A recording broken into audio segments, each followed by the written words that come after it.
Yes, we are here in Oudenbosch in the Netherlands.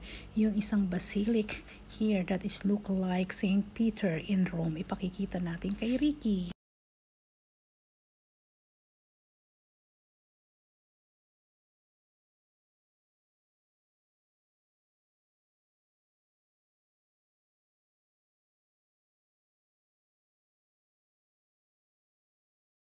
Yeah, sa Toreng-Tore pa lang, kitang-kita nyo na actually ang basilic na to. Ang church na to is a copy of St. Peter in Rome. So, tingnan natin mga kalakwatsero, titingnan natin siya at ipakikita namin sa inyo ang loob ng basilic na yan. At kayo na ang mag-judge kung kapareho nga siya nung nasa Rome. But kinopya nito ang Rome Basilic actually. Kaya ito na andito nakatayo sa Oudenbosch here in the Netherlands, sa North Brabant in the Netherlands. So, puntahan natin at alamin. Ayan, ito ang paligid. Actually, it's like all the town siya. Maganda rin ang kanyang labas. At ayan, opposite side ay mga lumang structure din. And here is inside of the church. Look, daradan. Kita nyo, look at the ceiling. It's so beautiful. Kayo na ang mag-judge. Grabe, ang daming ukit dito. Ang ganda-ganda. Super. Speechless talaga. Kaya, can have a look. Lahat ng corner sa simbahan na to ay may nakaukit. Tingnan nyo, ceiling, everything is so beautiful. Talaga, mapapa-speechless ka. Kahit ang kanilang organ is so beautiful too.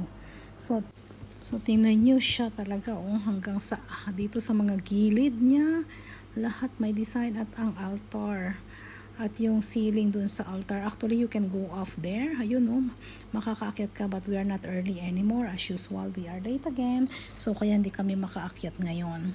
So but at least nakita ni Ricky. Ayan Ricky, andito ko sa ilalim nung kanilang ceiling. Ay, ang ganda. Anong masasabi mo?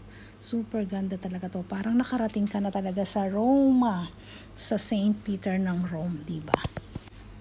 Ayan ang altar na napakaganda. So, tingnan natin. Ayan, mag-ikot na lang muna tayo mga kalakwatsero. Ikutin natin to at iikot ko kayo mula altar, lahat ng sulok dito. Ipakikita ko sa inyo.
Nahilo ko ba kayo? Ayan, picture na lang tayo. O yan, ang ganda ng mga picture dito. Kahit saang sulok talaga. Want to sawa ka sa picture at hindi magsasawang tumingin. Picture. Ayan, picture Ricky for souvenir picture.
Halina kayo at pinapaalis na tayo, closing time na. So eto na, dito tayo sa labas. So this is the outside of that Saint Agatha, actually that church. Ayan, at ito yung sa labas. See how beautiful it is from outside. Ay grabe, tingnan mo, ang ganda-ganda niya. Super ganda siya sa labas din. At sa labas may Saint Petros, my Petros Wilhelmus class, and happy birthday to you, my dear. So we're here, is your birthday today actually.